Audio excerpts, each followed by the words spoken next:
Yun, no, Senpai, naalala mo sa PIMS last year, may nilabas yung Kia na sasakyan. Oo nga eh. Maraming sasakyan tayong nakita ron na bagong nilabas, pero may mga mangilan-ngilan na hindi natin makalimutan. Ay, oo, may iba talaga Oo, hindi talaga. makalimutan. Talaga. Gaya ng ano? Tulad ng Kia EV6. Oo, di ba? Isa yan sa highlight ng PIMS nun eh. At ngayon nga, kasama na natin ang Kia EV6 in the metal. Oo. Kia EV6 GT Long Range. GT Line. GT Line Long Range. Yan. Alam mo, kailangan natin i-quick look to Ay, dahil syempre. naging tradisyon na natin sa Philcoche na tayo nauuna sa pagtingin ng mga sasakyan na bago, di ba? So don't forget to like and subscribe to our YouTube channel, click the bell icon para like kayo makauna sa aming mga latest videos. I'm your host Stanley Chi, ang inyong senpai ng Turbuhan. At ako naman si Martin Aguilar, yung Camdy Boy next door. So tingnan natin. Let's do the quicking looking. Oo. Alright. Quickie na natin. Sige, electric yan.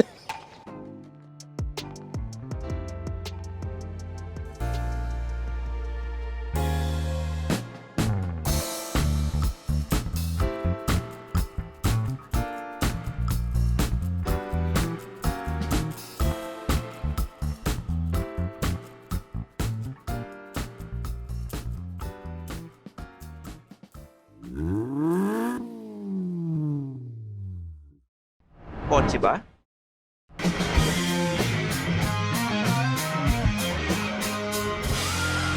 Philcoche na. Simulan muna natin sa sukat Oy, because sige. size does matter. Hindi mo akalain na crossover to kasi nga sobrang baba niya. Oo, tama ka dyan, Senpai. Pero pag tinignan mo sa front angle, dun mo makikita na isa siya talagang crossover. Gawa ng kanyang proportions. Oo. Hindi namin kayo bibigyan ng specifics pagdating sa sukat pero mas malaki ito kumpara sa Honda CR-V pero hindi naman kasing laki ng mid-size SUV tulad ng Montero. At dahil nga sinabi ko kaninang mababa siya, ang ground clearance niya 160mm lang.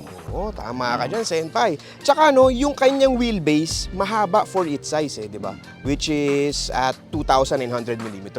Kaya ganun para may space for the battery, mapaglalagyan niya sa floor bed, di ba? Also, Senpai, pagka tinignan mo sa gilid, kapansin-pansin din yung short na front and rear overhangs. Di ba? Na makikita mo dyan sa gilid. Okay. Dito tayo sa harap. Oy, sige, tingnan naman natin ito harap. Tingnan Silipin natin. Okay, sa harap tayo. Hmm. Tingnan natin yung bawat kanto at sulok ng sasakyan na ito. Sa front face pa lang, napaka-sleek and stylish na. Talagang pansinin.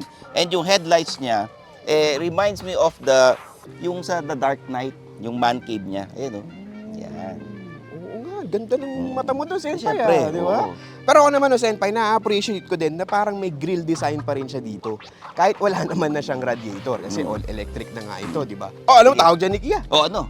Digital Tiger Face Grill. Ano ba itsura ng tiger face? Ayan. Kala mo, ha? Oh, di ba? Yun naman yung maganda dyan. Pero wala niya radiator. Take note lang kasi all electric na yan. Tingnan naman natin ang ano. Gilid. Gedli, sabi mo tayo. Gedli. Gedli. Tara. Sa gilid, eye-catching yung design niya ng two-tone alloy wheels kasi 20 inches siya tapos yung kakaiba yung design kasi para siyang in motion kahit hindi. Kahit nakatigil, no? Oo. nga.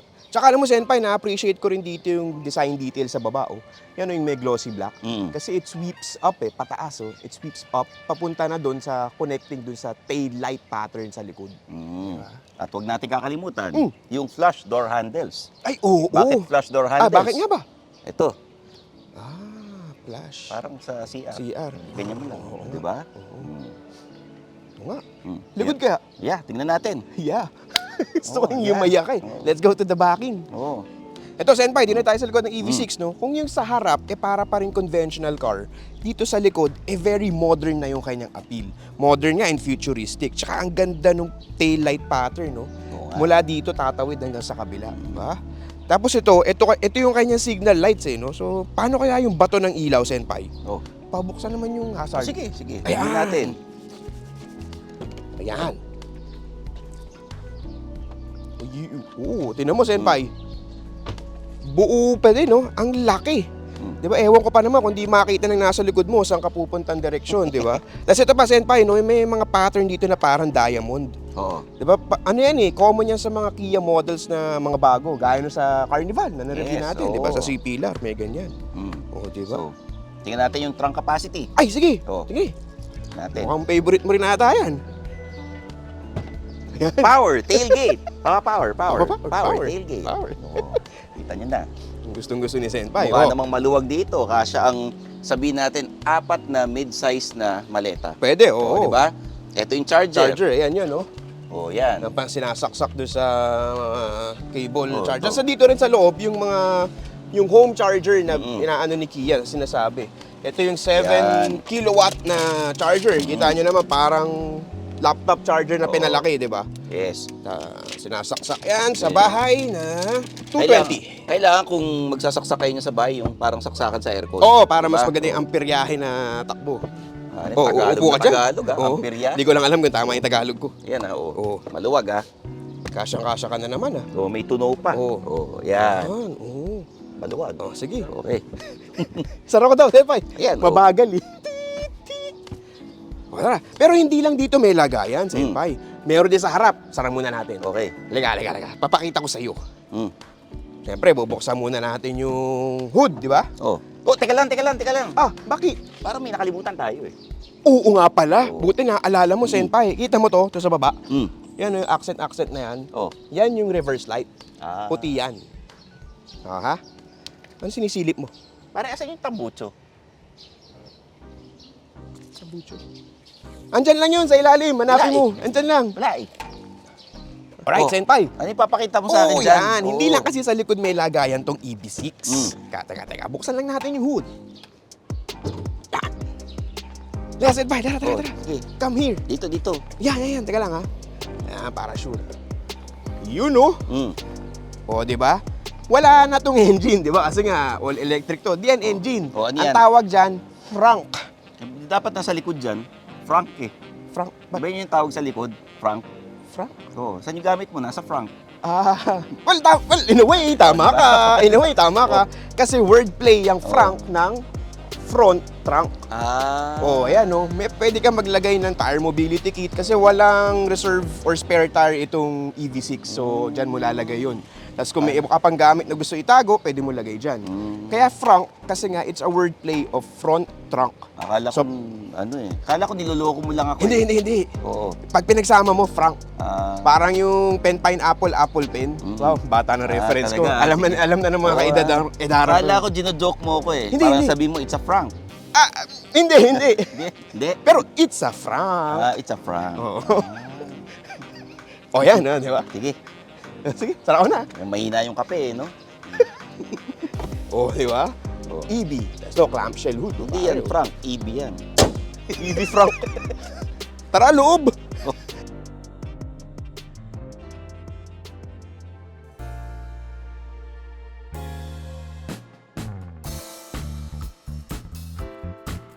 Okay. Nandito tayo ngayon sa second row. Komportable upo ko rito. Maluwag ang legroom. Ang headroom naman, pagka matangkad ka, baka mahirapan ka. Kasi ako 5'6", so ito na yung pagitan ng headroom namin. Tapos meron tayong bottle holders, magkabila yan. Meron tayong aircon vents dito. Hindi mo na kailangan pakiusapan yung nasa harap na i-adjust yung aircon vents. May lagayan dito at may charger, Type-C charger magkabilaan. Okay? Sa armrest, ito pwede maging cup holder, pwedeng maging lagayan. At ito, pwede mong buksan to para makuha mo yung gamit sa likod. Ayan. So, ayan, nakakuha ko ng gamit sa likod. Ayan.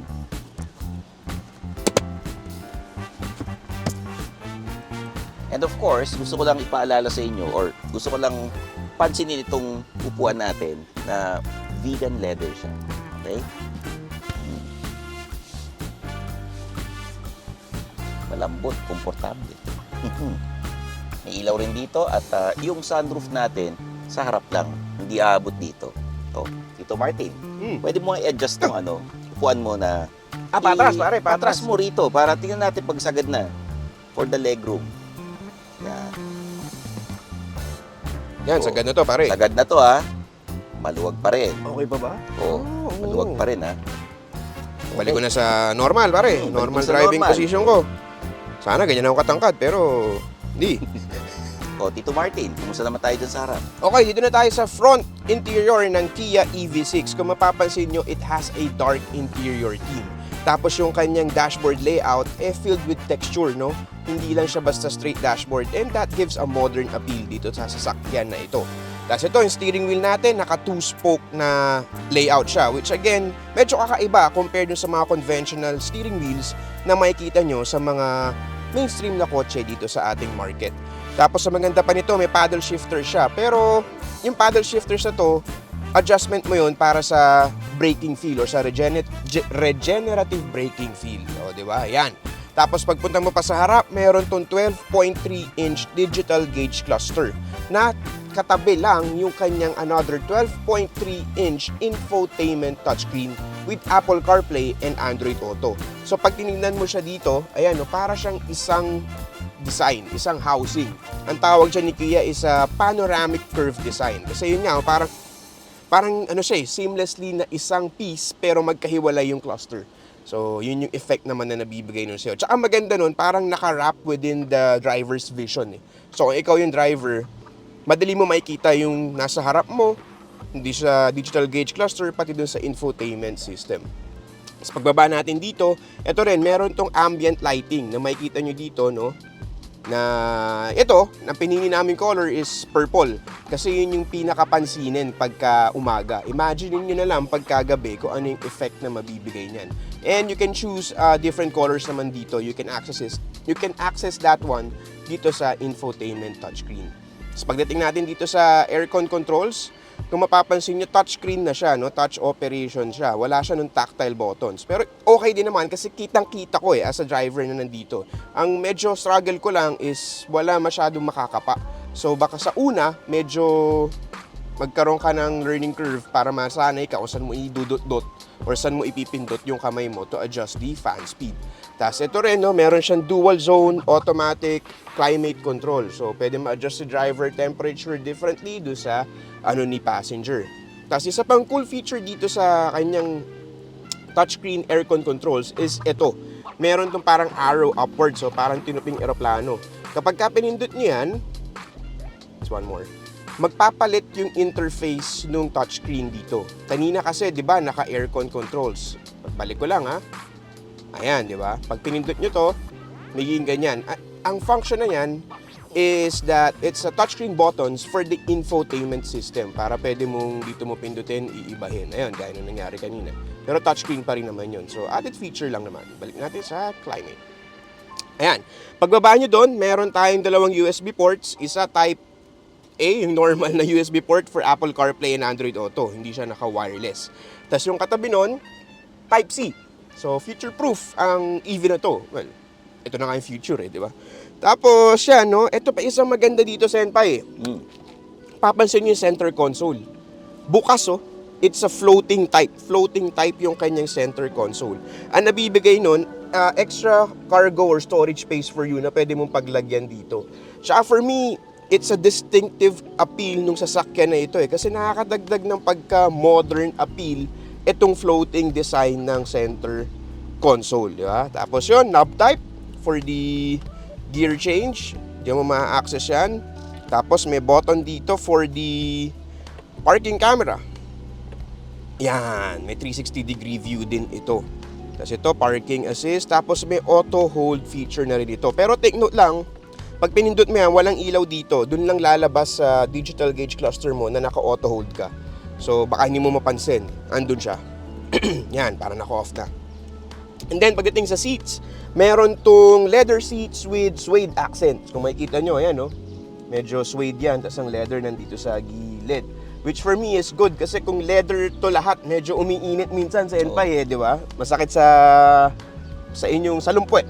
Salumpwet. Oo, di ba? Tagalog na Tagalog. Hindi ko alam kung tama, pero yun na natandaan ko. So, in case mainit, wala namang problema kasi may cooling function yung dalawang upuan. Pipindutin mo lang ito.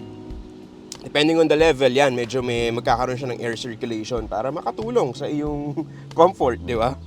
Tapos in case naman nalalamigan ka, meron din naman siyang heating function. Yon ay ang driver seat at saka ang front passenger seat. Senpai, meron ganun. Pati yung manibela. Ayan! Diba? Buti, nasabi mo, in case nanlalamig ka, di ba? Yung Oo. kamay mo, pwede mong pindutin yan. na hawakan mo dito para medyo may warmth naman. Oo. Walang winter dito, pero kung ninenervyos ka mag-drive, Ay, oo. ayun. Pwede. Kung malamig yung kamay, Oo. pwedeng Oo. gamitin yung heating Tama. function dyan. Sarap ng cooling function, pare. Nararamdaman ko na, oh. Oo, diba? Yes. Para Tapos sa yun. Yung, itong salumpwet. Oo. Alam mo, tawag sa Oh, ano na naman? Tagalog ng Brit. Napunta sa brief. Oh, Oo. sige. Ano? Salungganisa. Ah. Tapos ito, add ko lang. Ayan, oh. Ito, Senpai, yung lagayan natin dito sa center armrest, malalim. Marami kang pwedeng ilagay dyan na kung ano-anong bagay. Ayun. Akala ko may lumalamig eh. Wala, Senpai. Ano na siya, normal ganun. Normal lagayan. And, yeah.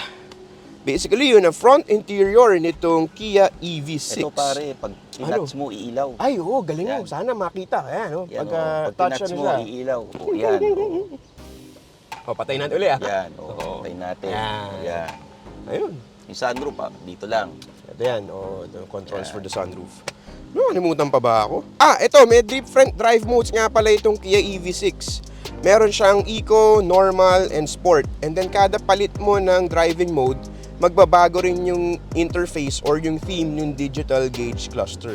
Yan, lagi namin ginagamit ngayon is the normal one. Ayun pa pala, Daryl, wait lang. Ito, Senpai, nakalimutan natin. Meron din palang wireless charger itong Kia EV6. So, tapag natin. Patingin nga. Ay, Oo. oo nga. Oo. Oo nga, di ba? Oo. Umilaw eh. Oo. Basically, yun naman ang front interior ng Kia EV6. Okay.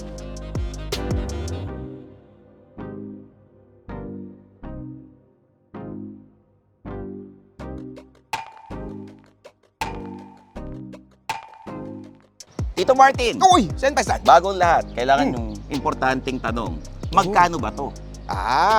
The Kia EV6 is priced at? So, kung gusto nyo makita yung full feature ng EV6, itong Kia, Including the driving impressions, lahat, technical details, charging time, charging. kompleto, yun. Abangan nyo yung video namin sa March 21, 2023. So, there you have it.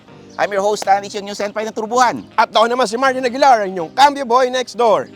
Like and subscribe to our YouTube channel kasi ang target natin, 400,000 subscribers before the end of the year or sana mahal na araw. Maabot na natin yun. Follow nyo ako sa mga social media accounts ko. Kumpleto ko niyan. May sarili akong YouTube channel, youtube.com/StanleyChi. Meron din akong podcast under page with Stanley Chi sa Spotify and Apple Podcasts at may mga racket ako sa 1PH and Radyo 5 92.3 News FM. So paano ba yan? Kita-kits tayo sa next video dito lang sa Philcoche. Bye-bye!